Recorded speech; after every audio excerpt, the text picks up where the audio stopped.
Baker Company, listen up. This is the big one. Operation Overlord, the air and seaborne invasion of Normandy. On H-Hour D-Day, seaborne infantry will attack 5 beaches codenamed Utah, Omaha, Gold, Juno, and Sword here on the coast of Normandy. Utah and Omaha beaches will be attacked by 3 of our infantry divisions. At the same time, 2 British and 1 Canadian division will hit Gold, Juno, and Sword beaches. The airborne will be landing 6 hours before H-Hour, before the air and naval bombardments. The British 6th Airborne Division will be landing here.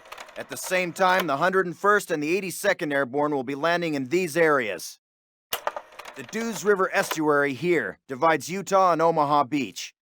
The mission of the 101st is to capture the Dews River crossings linking Utah and Omaha Beach and to protect the flanks of Utah Beach. This road here is the main highway that connects the entire Cotentin Peninsula. The Germans have troop concentrations in this region. When those troops are mobilized into a counterattack on the beaches, they'll have to move along this road. The 101st is going to make sure that doesn't happen. Baker Company, that's us, has been assigned this causeway here. The Pathfinders, like Private Martin, will be dropped ahead of the main force and will plant beacons on the ground to mark the landing zones. However, there's no telling what will happen once we're on the ground, so I want all of you to learn the objectives of every unit in both the 101st and 82nd. I also want you to study these maps and photographs until you've memorized them. We will be landing behind the Atlantic Wall, between several German garrisons. We can't expect to be relieved until at least several hours after H-Hour. This is what we've been training for. Good luck.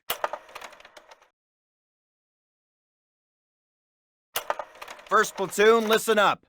Sergeant Moody owes me $50 because it looks like Operation Overlord was a success. Our British and Canadian friends took most of their objectives. And except for Omaha, all the beach landings went pretty smoothly.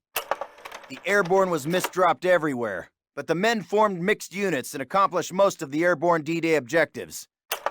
I am extremely proud of all of you. As you know, Sergeant Moody and Privates Elder and Martin broke through German lines to get word to battalion headquarters.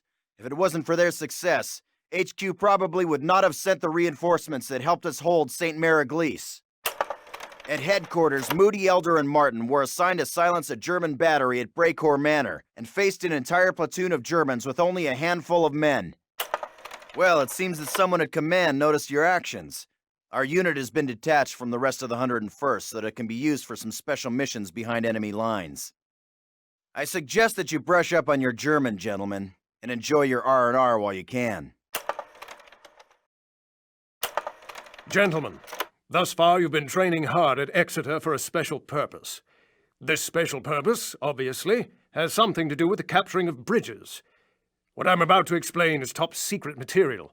If any of you blokes mention the word bridge outside of this room and I hear of it, and I will, it'll be RTU'd on the spot. The invasion of Europe will take place across 5 main beaches along the Normandy coast of France. Elements of the British Second Army will strike at Gold and Sword beaches, along with the 3rd Canadian Infantry Division at Juno. To the west, the Yanks will take Utah and Omaha Beach. Now, the entire eastern flank of the invasion will be exposed to a German counterattack from the Calais region. Should the Germans break through, they could very well have tanks rolling through Sword Beach and all the way down to Utah, wiping out the entire beachhead. Our task, along with the rest of the 6th Airborne Division, is to secure that flank at all costs by capturing and holding key bridges along the axis of approach. D Company's objective is this bridge over the Caen Canal. Under cover of darkness, the gliders will put us down in the field next to the bridge. From there, we rush the pillbox and prevent the Germans from blowing the bridge. At least one Bren gun will provide a base of fire while we flank it from both sides. Once we've captured the bridge, we hold it until relieved, which could take several hours. During that time, we may find ourselves using the Germans' own weapons against them. So I suggest you familiarize yourselves with the captured ones we have on base.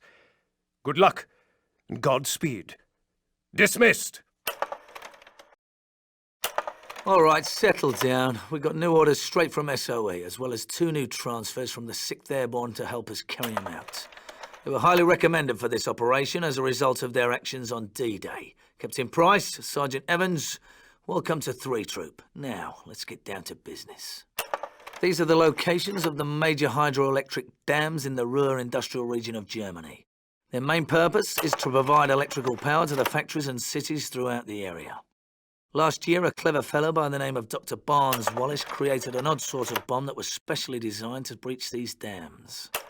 Using these bombs, the dam busters from 617 Squadron successfully breached the Mona and Ida dams, causing extensive flooding and damage to the industrial heart of Germany. The bad news is the bastards have already repaired the damage done, and Bomber Command wants to have another crack at these targets. This is the Ida Dam. We're to make a night drop on this one. From the DZ, it's a day's tab through unpopulated areas around the dam's reservoir. Dropping in any closer is impossible, as the enemy flak is simply too concentrated around the dam itself. Our mission is to locate as many of these anti-air guns as possible, wipe them out so that the bombers can make their runs. This building at the foot of the dam houses the electrical generators. Our orders are to blow this structure in the event that the bombers fail to breach the dam. We set the explosives on a short timer, then get the hell out of there by truck to a nearby airfield and appropriate suitable air transport from the enemy. You all know what to do. Check and test your magazines, zero your sights, and review the maps and photographs carefully. We'll receive signals and embarkation details within the next 2 hours. Good luck. Comrades of the Soviet Union, almost 1 year has passed since the German invaders set foot upon the soil of our motherland. They have advanced deep into the Soviet Union, capturing city after city, raping, murdering, and robbing the Soviet people. Although our situation grows desperate, we have one last hope of defense. The city that bears our great leader's name, Stalingrad. Comrades, many of your countrymen are already there, defying the Germans at every step. Soon you will stand alongside them, and you will not fail to defeat our fascist enemies. No one shall take even one step backwards. Commissars will execute cowards on sight, giving faithful soldiers a chance to do their duty. The motherland is counting on you to achieve victory at Stalingrad. Since June of 1944, the Allies have made enormous advances through Europe, sweeping through much of France, Belgium, and Holland, almost to the banks of the Rhine. Much of their success must be credited to the Russians, who, at Stalingrad, during the winter of 1943, destroyed many of the Germans' best panzer divisions. On the Eastern Front, the Russians have continued to push the Germans back through Russia and much of Poland, and will soon be on the banks of the Oder River and the border of Germany. The situation for the Germans has grown desperate. Allied bombers have reduced many major German cities to rubble. The German Air Force, the Luftwaffe, is a mere shadow of the power it once was, and can do little to stop the bombers, much less fight the Allied armies. The Kriegsmarine, the German Navy, is mostly sunk, its U-boats destroyed, and its sailors pressed into the army. However, the enemy refuses to surrender.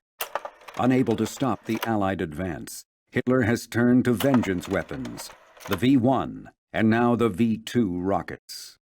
These rockets, although some of the most advanced weapons of the war, are too inaccurate to hit military targets.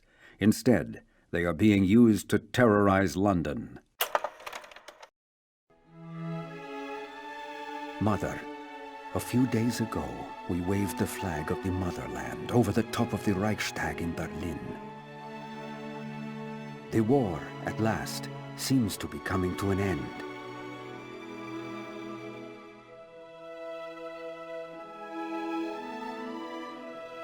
There is very little fighting left in the enemy. Soon I will be returning to our home.